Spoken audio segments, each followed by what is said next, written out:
હજી કેમ નહીં આવ્યો હોય? બેન, હા મને અચાનક કેમ ઘરે બોલાવ્યો? શું થયું? ભાઈ, અરે મેં મધુને હવારે પાણી ભરવા મોકલી હતી નદીએ. હા, બપોરા થવા આવ્યા તોય હજી ઘરે પાછી નથી આવી. ક્યાં ગઈ હશે? હું વાત કરો છો તમે? તું હજી નથી આવી? તું ક્યાં ગઈ હશે? મધુ ક્યાં ગઈ છે એ જ ખબર નથી ભાઈ, એટલે તો પછી મેં તને ઘરે બોલાવ્યો. સાચું કહું તો મને બહુ ચિંતા થાય છે મોહન.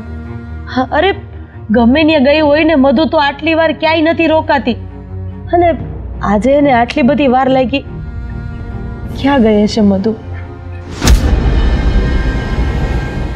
બેન, ક્યાંક એવું તો નથી ને કે એને મારી હારે લગ્ન કરવાની ઈચ્છા ન હોય અને ઘર છોડીને ચાલી ગઈ હોય?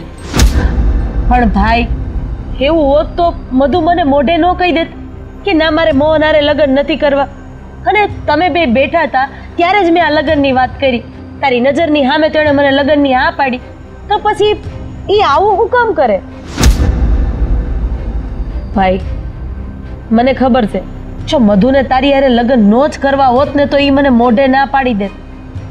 પણ તું વિચારે છે એવું નથી. હા, કંઈક બીજું જ છે. એ ઘર છોડીને ગઈ નથી, પણ એ ગાયબ થઈ ગઈ છે. ભાઈ, તું ગમે ત્યાંથી એને ગોતીને જલ્દી ઘરે લઈ આવીને. મારું મન ક્યાંય માનતું નથી અને મને ચિંતા થાય છે. તમે ચિંતા હું કામ કરો છો? હા, એની હારે કંઈક ન બનવાનું ન બન્યું હોય તો? નહીં ભાઈ, એવું નહીં બોલતો. તું એક કામ કર, હવે સમય નથી બગાડવો. તું જઈને એને ગોઈત, ગમે ત્યાંથી ગોઈત. અરે નદી કિનારે જઈને પૂછજે કોઈને કે અહીંયા મધુ પાણી ભરવા આવી હતી કે નહીં. હા હા, તમે જરાય ચિંતા ન કરો. હું જાઉં છું અને ગમે ત્યાંથી મધુને ગોતીને પાછી લઈને આવું છું. તમે હિંમત રાખજો. હા ભાઈ.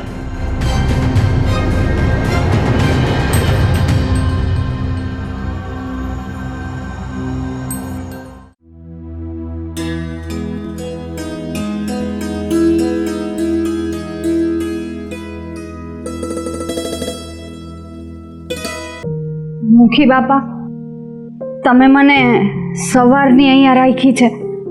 મને હવે ઘરે જવા દો. ત્યાં રાધાબેન મારી વાટ જોતા હશે. નહીં મધુ, તારે હવે રાધાના ઘરે નથી જવાનું. હું તને એ કતલખાને લઈ જવા નથી માંગતો. મને ખબર પડી ગઈ છે કે રાધાબેન અને મોહન તને ત્રાસ આપે છે, તને હેરાન કરે છે. ના મુખી બાપા, આવું તમને કોણે કહ્યું? આ વાત સાવ ખોટી છે. રાધાબેન તો મને એની નાની બહેનની જેમ રાખે છે. મને એમના ઘરમાં કોઈ દુઃખ નથી. બાપા, મને જવા દો ત્યાં. મધુ, મને ખબર છે કે એ લોકોએ તને દમદાટી આપી છે, એટલે તું એનું ઉપરાણું લઈને બોલે છે. બાકી ગામમાંથી મને પૂરા વાવડ મળ્યા છે એ રાધાબેન અને મોહન તને ત્રાસ આપે છે, હેરાન કરે છે. મુખી બાપા, આ કોઈએ તમને ખોટું ભૂસું ભરાવ્યું છે. મોહન અને રાધાબેન મને સારી રીતે રાખે છે. હું તમને બે હાથ જોડું છું, મને જવા દો. મેં તને ના પાડીને કે ત્યાં નથી જવાનું. જા, બાજુના રૂમમાં જઈને બેસ. પણ મુખી બાપા, તને કીધું ને એકવાર, જા એ રૂમમાં જઈને બેસ. એ રાધાબેન અને મોહનને તો હું જોઈ લઈશ.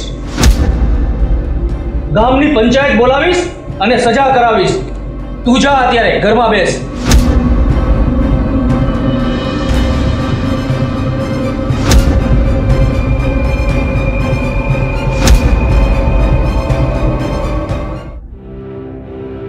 મોહન, તે કેમ મને અહીંયા બોલાવી? અને મધુ ક્યાં છે? હાલ હાલ આપણે એને લઈ આવીએ. બેન, મધુની ભાળ તો મળી ગઈ છે અને મધુ ક્યાં છે મધુ? બોલ ને ભાઈ. મધુ આ મુખી બાપાના ઘરે છે. મુખીના ઘરે મધુ? તો પછી હાલ મુખીના ઘરે જાય. આપણે મધુને પાછી લઈ આવી. હાલ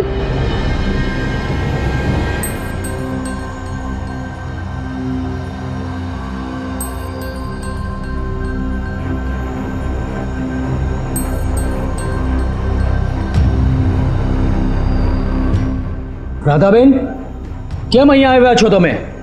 જો મધુને તેડવા આવ્યા હોય ને તો મધુ તમારા ઘરે નહીં આવે. અરે તમને હારા માણા સમજીને હું મધુને તમારા ઘરે મૂકી ગયો હતો, પણ તમે એના માથે છાણા થાપ્યા છે. બહુ હેરાન કરી છે તમે એને, રાતા પાણીએ રોવડાવી છે. મુખી બાપા, તમે કહેવા શું માંગો છો? અને પહેલા તો તમને આવું કીધું કોણે કે અમે ભાઈ બહેને એ છોકરીને એટલી હેરાન કરી છે? હે? મને ગામમાંથી વાવડ મળી ગયા છે કે તમે મધુને ધમકાવીને આ મોહન સાથે એના લગ્ન કરાવવા માંગો છો. અરે મુખી બાપા, આ તમે શું બોલો છો? અરે મેં તો એવું વિચાર્યું કે આ મધુ બિચારી નિરાધાર છે, અરે નોધારી થઈ ગઈ છે, એટલે હું એને મારા ઘરની વહુ બનાવી લઉં. એ નોધારી નથી થઈ, એનો બાપ હજી જીવે છે. મધુનો બાપ જીવતો નથી. મધુનો બાપ આ દુનિયા છોડીને બહુ દૂર જતો રહ્યો છે, મરી ગયો છે.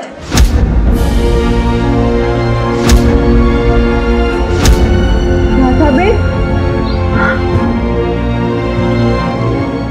હા શું બોલો છો તમે?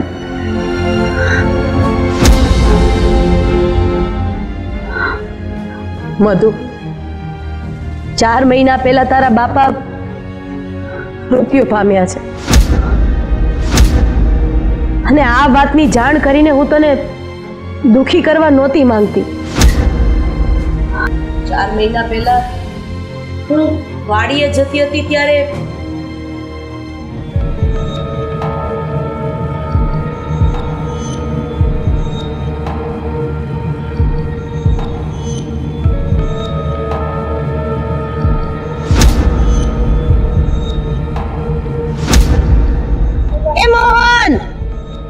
ટાણે કોઈ દી આ છોકરો મળે નહીં, ત્યાંથી વાડીમાં ફંફોડવો પડે. મોહન, આ તો કરશનભાઈ છે, પણ આ અમારી વાડીમાં શું કરે છે? કરશનભાઈ,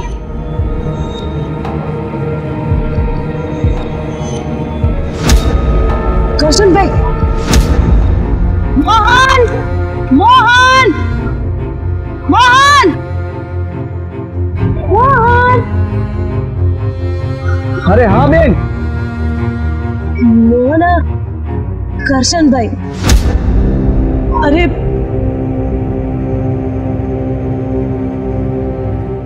કરશનભાઈ ને આ શું થયું? અને આપણી વાડીમાં કઈ રીતે આવ્યા? મને એ કઈ ખબર નથી, પણ એનું પ્રાણ પંખેરું ઉડી ગયું છે. હા, એ હવે આ દુનિયામાં નથી રહ્યા. અરે પણ બેન, આનો આરોપ પણ મારા ઉપર જ આવશે. હજી તારો ભાઈ ઘરે નથી આવ્યો, ત્યાં આ વયા ગયા. તું ચિંતા કરજો, આ વાત આપણી બે વચ્ચે જ રહે. અરે પેલો મુખી આપણો જીવ લઈ લે, એને તો એમ જ થાય ને કે કરશનને મેં જ મારી હશે. પણ ભાઈ, જે કામ તે કર્યું જ નથી એની બીક કેવી? આની પહેલા કરશનભાઈ ગામ મૂકીને વયા ગયા હતા ત્યારે તે ખાલી એને ધમકાવ્યા હતા, પણ કયા કારણસર ઈ જતા રહ્યા હતા એ તો તને ખબર નહોતી ને. એમ છતાંય બધું આવ્યું તો તારી ઉપર ને. તું ચિંતા કરવા, હું તારી હારે છું ને. પણ મને એક વાતનું વચન દે કે આ વાત મધુને ખબર નહીં પડવા દઈ. અરે પણ મધુને વાત નહીં કરવાની ક્યાં કરો છો?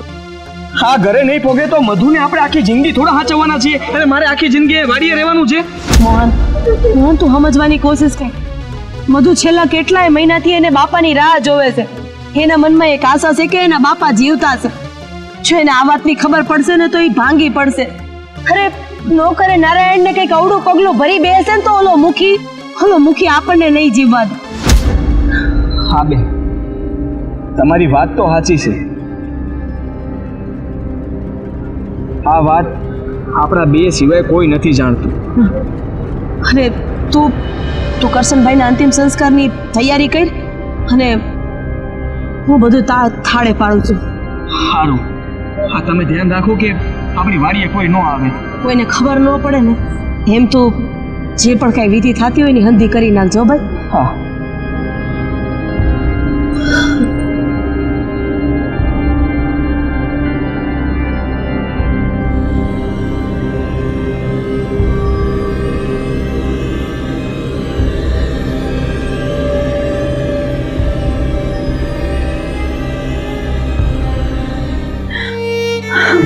તારા બાપુ મૃત્યુ પામ્યા છે.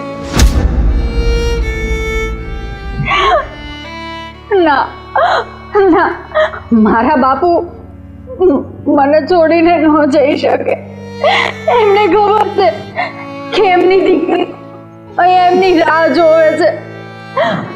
મુખી બાપા, તમે મારા બાપુને કહો એ પાછા આવી જાય. હા બેટા.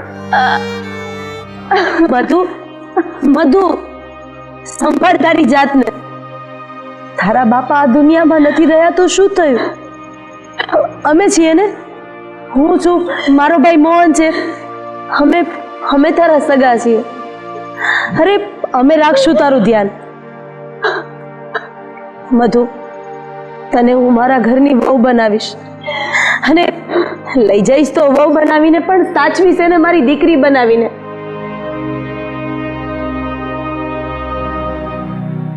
રાધાબેન, આ ગામમાંથી મને ખોટા વાવડ મળ્યા હતા અને એની હિસાબે હું તમને જેમ તેમ બોલી બેઠો. મને માફ કરજો. પણ મને નહોતી ખબર કે મધુને તમે એક નાની બેનની જેમ રાખી હતી. મને માફ કરજો. મુખી બાપા, તમે મારી માફી ન માંગો. અરે તમે આ ગામના મુખી છો, તમે આમ મારી માફી માંગો એ સારું ન લાગે. હા, હા, વડીલ થઈને અમારે માફી ન મગાય.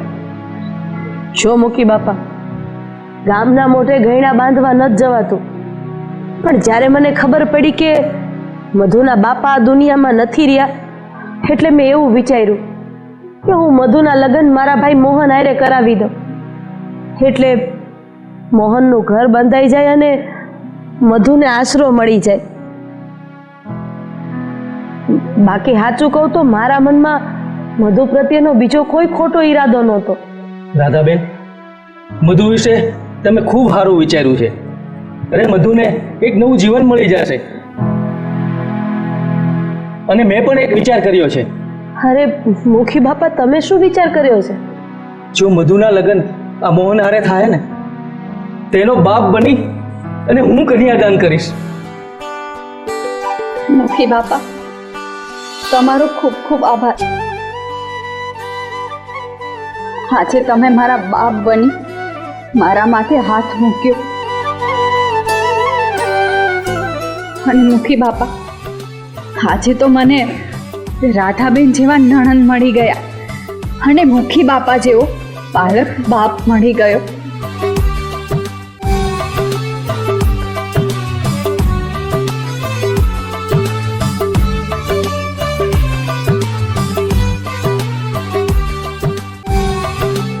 મુખી બાપા, આ તમારું તો ગામમાં આવડું મોટું નામ છે.